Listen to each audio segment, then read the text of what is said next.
진정한 효도 마가복음 7장 10절입니다. 모세는 내 부모를 공경하라 하고 또 아버지나 어머니를 모욕하는 자는 죽임을 당하리라 하였거늘. 아멘. 오늘 같이 보실 하나님 말씀은 이사야서 42장입니다. 이사야서 42장 1절에서 9절까지 말씀을 천천히 교독하겠습니다. 이사야서 42장 1절에서 9절입니다. 먼저 제가 한 절 읽겠습니다. 내가 붙드는 나의 종, 내 마음에 기뻐하는 자 곧 내가 택한 사람을 보라. 내가 나의 영을 그에게 주었은즉 그가 이방에 정의를 베푸리라.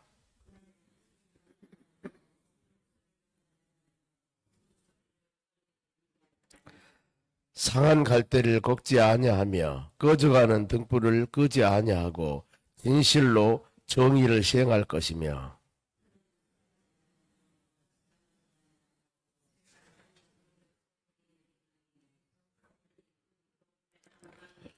하늘을 창조하여 펴시고 땅과 그 소산을 내시며 땅 위에 백성에게 호흡을 주시며 땅에 행하는 자에게 영을 주시는 하나님 여호와께서 이같이 말씀하시되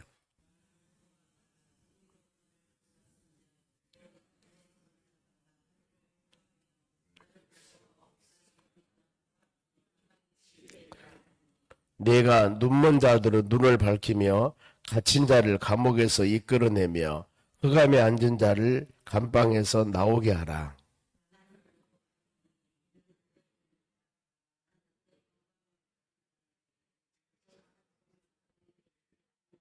같이 읽습니다. 보라 전에 애언한 일이 이미 이루어졌느니라. 이제 내가 새 일을 알리노라. 그 일이 시작되기 전에라도 너희에게 이르노라. 아멘. 옆 사람에게 인사합시다. 오늘도 승리합시다.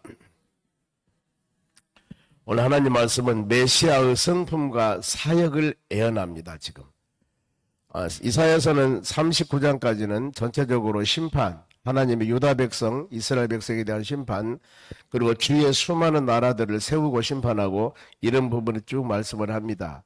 40장에서 이제 66장까지 쭉 부분들은 회복입니다. 회복. 그래서 수많은 그동안에 여러 나라를 침범했고 멸망당하고 어려움당하고 고통당하고 이랬던 일이 이제는 소망으로 쭉 회복, 심판 후에 이렇게 나가고 있습니다. 하나님께서는 하나님의 자녀들에게 앞으로 구세주 메시아가 세상에 오실 텐데 그분의 성품과 그분의 사역 이걸 좀 소개하고 있습니다. 그래서 앞으로 우리가 수많은 어려움과 고난을 당하고 살았지만은 메시아 예수 그리스도께서 오시면은 이렇게 우리에게 은혜를 주실 것이다. 특별히 이사야서는 그걸 제일 많이 기록하고 있습니다. 예수님이 어느 가정에서 태어날 것인가. 이사야서 11장 1절에 이세의 후손 이렇게 말씀하고 또 어떻게 태어날 것인가. 이사야서 7장 14절 동정녀 마리아한테 태어날 것이고 그리고 어떻게 고난을 당하며 죽으실 것인가. 이사야서 53장 보면은 그가 찔림은 우리 화물을 내라며 상하면 지약을 내랍니다. 쭉 이렇게 말씀합니다. 이 수많은 여러 가지 상들을 이사야서를 통해서 우리에게 계시를 해주면서 오늘 이 말씀은 바로 예수님의 성품과 사역들 어떤 마음을 가질 것인가. 먼저 1절 보면은 이방인에게 정의를 세우신다. 하나님의 선택한 믿음의 자녀뿐만 아니라 많은 사람들에게. 그래서 예수님께서는 마태복음 11장 28절에 수고하고 무거운 짐진 자들 다 내게로 오라. 다 내게로 오라. 특정한 사람만이 아닙니다. 다 내게로 오라. 그럼 누구든지 주 예수를 믿어라. 그래야면은 구원을 받을 것이다. 만민들 모든 사람들입니다. 그걸 바로 이 이방인에게 정의를 세운다. 1절 내가 붙드는 나의 종 내 마음에 기뻐하는 자 곧 내가 택한 사람을 보라. 내가 나의 영을 그에게 주었은즉 그가 이방에 정의를 베풀리라. 하나님의 영에 충만하여서 가는 곳마다 복음을 증거하고 수많은 여러 심령들에게 소망을 주고 더 나아가서 고통 중에 있는 자들을 해결해 주시고 질병과 고통 중에 있는 자들 그 질병과 고통을 치료하기도 합니다. 걷지 못한 자들 걷게 하시고 보지 못한 자들 보게 하시고 듣지 못한 자들 듣게 하시고 이런 놀라운 역사들 그리고 온몸이 썩어 있는 바로 나병 환자들도 치료하시고, 많은 심령들에게 물리적으로 육신의 질병 치료뿐만 아니라 영적으로 하나님의 나라 소망을 가질 수 있도록 놀라운 은혜와 사랑을 복음을 증거하십니다. 그래 그 이방인에게 정의를 베푸는 바로 메시아의 성품. 그리고 예수님은 겸손하십니다. 2절 봅니다. 그는 외치지 아니하며 목소리를 높이지 아니하며 그의 소리를 거리에서 들리게 하지 아니하리라. 항상 낮은 모습. 항상 낮은 모습. 그래서 이 예수님의 성품이 그겁니다. 나는 온유하고 마음이 겸손하니 내 멍에를 메고 내게 배우라. 그래서 예수님의 성품은 온유함과 겸손함입니다. 빌립보에서도 그렇습니다. 높고 높은 호자를 다 버리고 낮고 난 이처는 이 세상에 오셔서 인간의 몸을 가지고 오셔가지고 바로 자기가 죽기까지 복종하시면서 섬기는 사역들을 감당했다고 그렇게 말씀합니다. 물론 예수님을 바라보면서 항상 우리 자신들이 혹시라도 교만했다면은 예수님을 바라보면서 겸손한 마음을 가지고 나아가는 하나님의 자녀들이 되어져야 하는 겁니다. 얼마나 사랑이 풍성하는가. 3절 같이 읽습니다. 상한 갈대를 꺾지 아니하며 꺼져가는 등불을 끄지 아니하고 진실로 정의를 시행할 것이며. 얼마나 사랑 충만하십니까? 상한 갈대를 꺾지 아니하며 꺼져가는 등불도 끄지 아니하며. 이게 바로 그리스도의 사랑입니다. 그리스도 사랑. 많은 사람들은 상한 갈대를 꺾습니다. 꺼져가는 등불을 불어버립니다. 그런데 우리 주님은 그게 아니라는 겁니다. 끊임없이 사랑이 풍성하신 우리 예수님. 요한복음 3장 16절에도 하나님이 세상을 이처럼 사랑하셨습니다. 얼마나 사랑하셨을까?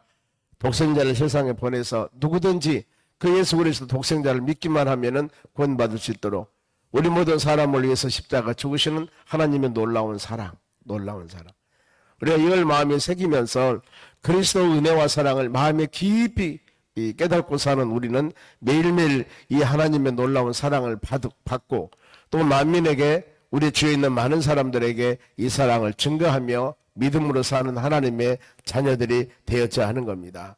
그래서 예수님은 바로 이와 같이 겸손하시며 사랑이 풍성하시며 정의를 세우신 분이다. 4절입니다. 보면은 그는 쇠하지 아니하며 낙담하지 아니하고 세상에 정의를 세우기에 이름이니 성들이 그 교훈을 앙망하리라. 쇠하지 아니하고 낙담하지 아니하고. 그래 우리 좌절과 절망 중에 있는 사람들에게 히브리서 12장 2절 믿음의 주요 온전케 하신 예수님 바라보라. 예수님 모든 그야말로 핵심입니다. 우리 신앙에 보면은 믿음의 시작이고 믿음의 마침인 예수님만 바라봐라. 그래서 예수님의 사역을 마음에 깊이 새기면서 어떤 환경과 여건이 우리에게 다가왔을 때 이런 환경에서 예수님은 어떻게 하셨는가? 그리고 더 나아가서 예수님이라면 어떻게 하실 것인가? 우리가 여러 인간관계나 많은 일을 해 나가면서 우리의 이 신앙의 모델인 예수님은 이런 환경에서 과연 어떻게 하기를 원하시는가? 이걸 마음에 깊이 새긴다면은 내 의지와 내 생각대로 모든 것들이 아니라 주님을 바라보며 나아갈 때 성령 하나님께서 우리 마음속에 깨달음을 줄 겁니다. 성령 하나님께서 우리에게 성령의 열매를 통해서 때에 따라서는 인내하는 그런 마음도 주시고 때에 따라서는 절제하는 마음도 주시고 내가 아무리 분내고 화내고 그런 마음이라 할지라도 그야말로 그 하나님의 영에 충만한다면은 여러분 이 그런 성령의 열매가 우리에게 맺어지는 겁니다. 좌절과 절망 중인 상황이라 할지라도 사랑을 가지고 신앙을 가지고 화평을 가지고 살아갈 수 있는 우리의 믿음. 왜요? 우리는 성령의 사람이기 때문에 우리 마음 가운데 이런 성령의 열매가 맺어져야 하는 것입니다. 그래 그 바로 주님은 정의를 세우신 분이고 이와 같이 쇠하지 아니하시며 낙담하지 아니하시고 그 주님 바라보고 사는 우리는 오늘 하루도 우리에게 직면한 수많은 여러 가지 상황들이 있다 하더라도 여기에서 소망을 찾을 수가 있어야 됩니다. 소망을. 그래서 이 시편 42편에도 바로 하나님께 소망을 두라. 하나님께. 왜 그러냐면은 바로 우리의 구원자, 우리의 구세주, 우리의 도와준 우리 모든 피난처가 하나님이 되기 때문에 그 하나님께 소망을 두며 믿음으로 살아가라고 말씀하고 있습니다. 그러면은 메시아의 구체적인 사역입니다. 우리에게 생명을 주신다고 그랬습니다. 영생, 생명. 죽은 영혼에게 누구든지 그 예수 그리스도를 믿기만 하면은 여러분 우리에게 생명 영생을 주는 겁니다. 요한복음 5장 4절 말씀에도 내 말을 듣고 나 보내신 자를 믿는 자는 바로 이 영생을 얻고 심판을 바로 받지 않는다고 그랬습니다. 사망에서 생명을 옮겼느니라. 이렇게 내 말을 듣고 나 보내신 자를 믿는 자는 영생 주신다고 했습니다. 5절 말씀 봅니다. 하늘을 창조하며 펴시고 땅과 그 소산을 내시며 땅 위에 내 백성에게 호흡을 주시며 호흡을 주십니다. 땅에 행하는 자에게 영을 주시며 우리에게 보세요. 호흡을 주시며 영을 주시는 하나님 여호와께서 이같이 말씀하시나 죽은 영혼에게 호흡을 주십니다. 바로 죽은 자에게 하나님의 영 성령의 역사를 주어서 그들이 예수 그리스도 안에서 주의 나라 소망하며 찬양하며 예배하며 믿음으로 살 수 있도록 도와주셨으니 얼마나 감사합니까? 우리는 예수 믿지 않으면 그 영혼은 여러분 죽은 영혼입니다. 보면은 때문에 그 영혼들에게 예수 믿고 우리가 영생 얻어야 됩니다. 영혼의 생명 하나님의 나라 소망을 가져야 됩니다. 보면은 우리 하나님께서 인간을 만들 때 흙으로 사람을 만듭니다. 그리고 코에 생길론이 생명이 되었더라. 그 생명이 여러분 성령입니다. 생명입니다. 바로. 그리고 우리는 모든 심령들에게 바로 예수 그리스도 영, 하나님의 영, 생명의 영, 소망의 영, 이 영을 심령에 새겨 바로 이 새겨서 그 예수 그리스도 영, 하나님을 의지하며 믿음으로 살아갈 수 있도록 하는 겁니다. 허물가제로 죽었던 자들, 에베소 2장 말씀이 그렇지 않습니까? 우리 모두 허물가제로 죽었던 자들입니다. 그런데 이들에게 긍휼이 풍성한 하나님께서 예수 그리스도를 영접하여 하나님의 자녀가 되게 했으니 긍휼이 풍성한 하나님 얼마나 주의 은혜가 여러분 감사합니까? 우리의 과거는 그런 삶입니다. 여러분. 하나님의 나라에 소망이 없었습니다. 보면은. 그러나 이런 우리에게 예수 그리스도를 영접해서 생명, 영생을 주었으니 얼마나 하나님 은혜가 여러분 감사합니까? 우리에게 영원 생명을 주신 하나님께 감사한 마음을 가지고 그 다음 그 메시아는 우리를 생명을 주어줄 뿐만 아니라 보호하시고 항상 인도해 주십니다. 6절 보겠습니다. 나 여호와가 의로 너를 불렀은즉 내가 너희 손을 잡아 너를 보호하시며 너를 세워 백성의 언약과 이방의 빛이 되게 하였느니라. 연약한 우리를 택하여서 연약한 우리에게 힘과 능력을 주어서 우리로 하여금 빛의 사명을 감당할 수 있도록 너희는 세상의 빛이 되라. 즉 마태복음 5장 말씀에 팔복 그러지 않습니까? 팔복을 다 말씀하고 난 후에 너는 세상의 소금이 되고 너는 세상의 빛이 되라. 빛이 되라. 고린도후서 2장 15절 말씀 보면 그렇습니다. 우리가 예수 그리스도의 향기 이것을 나타내면 빛의 사명을 감당해야 된다는 것들. 우리 하나님의 자녀로서 빛의 자녀로서 만민들에게 어두운 가운데 사는 사람들에게 소망을 알려야 되고 예수 그리스도 축복과 은혜를 알려야 되고 하나님의 능력을 알려야 되고 우리의 모든 소망은 주 안에서만 있습니다. 주 안에서. 그러면서 만민들에게 증거해야 되고 혹시라도 절망과 좌절 중에 있는 영혼이 있다면은 주님 의지하고 예수 영접하여 하나님의 나라 소망하며 바로 고개를 들고 낙심하지 아니하고 하나님을 의지하고 믿음으로 살아갑시다 하고 간절히 그들을 강구해야 됩니다. 이 보호하신 하나님 바로 많은 우리에게 이방인의 빛이 되게 하신 하나님 세상 끝날까지 우리 함께 하십니다. 저녁에 우리가 주무실 때도 주님은 졸지 아니하시고 주무시지 아니하시고 우리를 지키십니다. 매일매일 아무리 바로 이 총칼이 아니면은 버쩍이는 그런 전쟁터라 할지라도 하나님은 믿음의 자녀들을 돌보시고 인도하시고 어떤 환경 가운데서도 그 하나님을 의지하고 우리가 살 수 있도록 도와주셨으니 얼마나 감사합니까? 매일매일 살아간 삶이 오늘 하루도 마찬가지입니다. 하루 일정 가운데 무슨 일이 어떤 일이 어떻게 일어날지는 우리는 몰라요. 물론 우리가 계획을 세우지만 이 계획이 어떻게 이루어질지 우리는 모르는 겁니다. 그러나 하나님께서는 우리가 계획한 것보다도 훨씬 더 많이 아름답게 열매를 맺어줄 수도 있고 혹시라도 우리가 오늘 수많은 열매를 맺지 않았다면 다음이 또 있지 않습니까? 가끔 여러분 우리가 저 바다에서 고기를 잡는 사람들 보면은 그 기름을 떼고 통통통 그 기름을 떼고 아니면 외국인들을 싣고 사람들 인원을 싣고 고기를 잡으러 나갑니다. 그런데 만선이 돼서 돌아오면은 얼마나 좋겠습니까? 그런데 만선은 못했어요. 세상 말로 기름값도 못해고 인건비도 못했습니다. 근데 그래서 그들이 화내고 막 그런 걸 아닙니다. 들어보면 그래요. 내일 또 있죠. 오늘 못 잡으면 또 모레가 있죠. 기회가 있습니다. 이렇게 그들은 마음의 여유를 갖는 모습들을 볼 때 참 저런 것이로구나.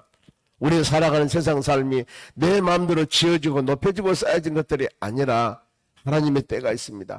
많이 쌓일 때도 있고 적게 쌓일 때도 있고 이 모든 것을 하나님의 섭리, 하나님의 뜻으로 생각하며 나간다면 이것이 바로 믿음으로 사는 자들의 삶이라는 것입니다.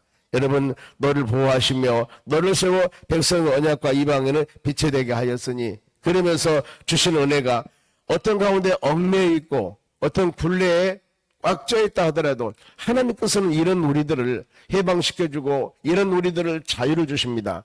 요한복음 8장 32절에도 진리를 알지니 진리가 너를 자유케 하리라고 했습니다. 자유케 하리라. 예수 그리스도를 바로 알 때 죄악이나 아니면 사단 마귀 역사들이나 이것들을 우리가 꼭 매여 있을 때, 묶어 있을 때 얼마나 힘들어요. 내 삶 가운데 그 상상하기도 싫은 수많은 죄악들, 이것을 우리가 죄의 짐을 지고 갈 때 예수 이름으로, 예수님 이름으로 다 하나님께 고하며 간구하여서 회개하면은 이 양털과 같이 눈과 같이 정결하게 씻어준다겠지 않습니까? 그걸 얼마나 감사합니까? 이 모든 죄의 짐 같은 거, 인간관계나 뿐만 아니라 우리의 잘못한 것, 회개하며 잡아갈 때 용서 주시는 하나님이기 때문에 오늘 이 주님 바라보면서 다 모든 짐을 멀리 해버리고 믿음 안에 홀가분하게 주님 바라보며 성령 충만하게 살 수 있는 것이 얼마나 복된 일인가. 그게 바로 여러분 7절입니다. 보세요. 해방해 주신 주님이신데, 너희가 눈먼 자들은 눈을 밝히며 갇힌 자들을 감옥에서 이끌어내며 흑암에 앉은 자들을 감방에서 나오게 하며, 영적으로 하나님의 은혜를 알지 못한 자들, 그렇습니다. 우리는 눈을 뜨고 있지만은 성령이 내 마음에 함께하지 않고 예수 그리스도 믿지 않은 사람들은 영적인 소경일 수밖에 없습니다. 하나님의 나라에 대해서 몰라요, 보면은요. 그런데 이 아무리 눈이 2.0이라 하더라도 그 하나님의 역사하시는 모든 세상을 모른다 그 말입니다. 그러나 우리는 예수를 영접한 하나님의 자녀들이 되었습니다. 눈먼 자가 아니라 눈을 밝혀주었습니다. 영적인 눈을 바라보았습니다. 이 되어진 모든 일, 바로 하나님의 역사 가운데 이루어짐을 믿고 이런 환경 가운데서도 우리가 기도해야 되겠구나, 어떻게 해야 되겠구나 하는 것들을 마음에 깨닫게 하기 때문에, 그리고 갇힌 자들을 감옥에서 이끌어내며 때에 따라서는 이 사단 마귀들의 역사들이나 세상의 수많은 환경으로부터 그야말로 꼭 얽매여 있는 사람도 있을 수도 있습니다. 그런데 이런 얽매여 있는 사람들을 예수 그리스도를 통해서, 하나님 은혜를 통해서, 주의 말씀을 통해서 자유함을 얻게 되는 겁니다. 더 물리적인 어려움이라 할지라도 바울과 실라가 이 사도행전 16장 보면은 이 빌립보에서 복음을 증거하다가 그곳에서 감옥에 갇힙니다. 그들이 물리적인 감옥에 갇혀 있을 때, 바로 참여하며 기도했을 때 바로 옥문 열려주고 그들이 나오는 역사들.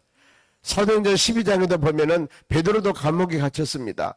야고보는 참수형당에 목잘라 죽습니다. 이런 상황에서 하나님의 교회에서 간절히 기도했더니 바로 옥문 열리게 되고 바로 묶어있던 쇠사슬이 열리게 되고 나오는 역사가 하나님 성경에서 나옵니다. 우리가 이런 모습들을 볼 때 우리의 삶 가운데 뭔가 모르게 얽매인 것들이 있을 때, 풀어지지 아니할 때 간절한 마음으로 기도해서 하나님, 우리가 찬양하며 기도하며 간구해서 이것이 풀어지는 역사, 그리하여서 진리 안에서 자유함을 누릴 수 있는 하나님의 자녀들이 여러분 되시기를 바랍니다. 주님은 이것을 간절히 원해요. 그러면 이와 같이 우리가 겸손하시고 사랑이 풍성하시고 생명을 주시고 보호해 주시고 해방시켜 주시는 메시아 구세주, 언젠가 주님 오셔서 우리에게 이런 은혜를 주심을 마음으로 믿는다면은 우리 신앙이 어떻겠습니까? 그 은혜 주신 하나님에 대해서 찬양할 수밖에 없습니다. 보면은 주의 은혜가 얼마나 충만하는가 보면은 9절 말씀 봅니다. 보라, 전에 예언한 일이 이미 이루어졌느니라. 이제 내가 새 일을 알리노니 그 일이 시작되기 전에라도 너희에게 알 것이다. 이제 하나님께서는 믿음의 자녀들, 혹시라도 좌절과 절망 중에 있는 사람이라 할지라도 그들 영혼 가운데 이제 소망 가지며 믿음으로 살 수 있도록 하고, 더 나아가서 8절도 봅니다. 나는 여호와이니, 여호와 그 말은 약속을 이루신 하나님, 지금 말씀으로 약속한 것을 언약대로 이루신 하나님이십니다. 우리에게 메시아 구세주가 바로 어떤 분이라는 것을 지금 하나님의 자녀들에게 수많은 전쟁과 아니면 주위의 수많은 여러 나라들로부터 힘들고 지치고 어려웠던 그들에게 이 소망을 주는 겁니다. 소망을. 그러면서 나는 약속 하나님이시니 내 이름이라 나는 내 영광을 다른 자에게 내 찬송을 우상에게 주지 않았다. 우리는 오직 하나님 영광 돌리며 이루시고 열매를 맺게 하신 분은 하나님이십니다. 하나님 꼭 붙잡고 믿음으로 나가야 됩니다. 그러면서 혹시라도 하나님 외에 다른 우상을 섬기며 다른 것을 의지하는 자들을 책망을 하십니다. 저 앞에 가서 17절 말씀 봅니다. 조각한 우상을 의지하며 부어 만든 우상을 향하여 너희는 우리의 신이라 하는 자들을 물리침을 받아 크게 수치를 당하리라. 어찌 우리는 하나님, 창조주 하나님, 나를 구원해 주신 하나님, 그 주님 붙잡고 믿음으로 되는데 혹시라도 우상을 섬기며 이것이 신입니다. 이것이 나를 도와줬다고 이런 사람은 수치를 당할 것이라고 그랬습니다. 이건 그야말로 우리가 많이 버려야 됩니다. 그래서 믿음의 자녀들이 이제 무지하지 말고 하나님 말씀을 듣고 깨달아서 하나님의 선한 뜻이 무엇인가를 잘 분별하는 하나님의 자녀들이 되라는 겁니다. 그게 바로 18절 말씀 봅니다. 너희 못 듣는 자들아 들으라. 너희 맹인들아 밝히 보라. 듣지 못한 자들 들으라 그 말입니다. 눈으로 영안이 어두워서 보지 못한 자들 맹인들은 밝히 보라. 들어야 됩니다. 올바로 보아야 됩니다. 그래야만 우리 신앙이 올바른 길을 갈 수가 있습니다. 보지 않고 듣지 않으면은 분별력이 없습니다. 그러니 내가 어느 곳을 어떻게 가야 할지 향방을 모르기 때문에 우리 신앙은 계속 요동하고 흔들릴 수밖에 없습니다. 그러면서 25절 마지막 절입니다. 그러므로 바로 여호와께서 맹렬한 진노와 전쟁의 위력을 이스라엘에게 쏟아부으심에 그 사방에서 불타오르나 깨닫지 못하며 몸이 타나 마음에 두지 아니하는도다. 즉 깨닫지 못하고 듣지 않은 자들, 이런 자들은 결국에 이렇게 어려움을 당한다는 것. 그래서 어떤 말씀입니까? 깨닫고 들으라 이 말씀입니다. 하나님은 믿음은 들으면서 나게 됩니다. 그리고 성령께서는 우리의 깨달음을 주신 겁니다. 성령의 역사가 여러분 그거예요. 요한복음 14장 26절 말씀 보면은 생각나게 하고 기억나게 하는 것. 이게 바로 성령의 역사입니다. 하나님께서 우리가 이 시간에도 말씀을 들을 때 깨달음을 주어서 하나님 메시아 구세주가 그 이사야 선지자 예수님이 오시기 전에 약 한 700년 전에 예언했던 선지자. 근데 주님은 그대로 오셔서 우리가 신약 마태, 마가, 누가, 요한복음 모든 보면은 예수님의 공생에 대해서 쭉 말씀이 기록하고 있습니다. 주님은 예언대로 약속대로 오셔서 귀한 사역들을 감당하셨습니다.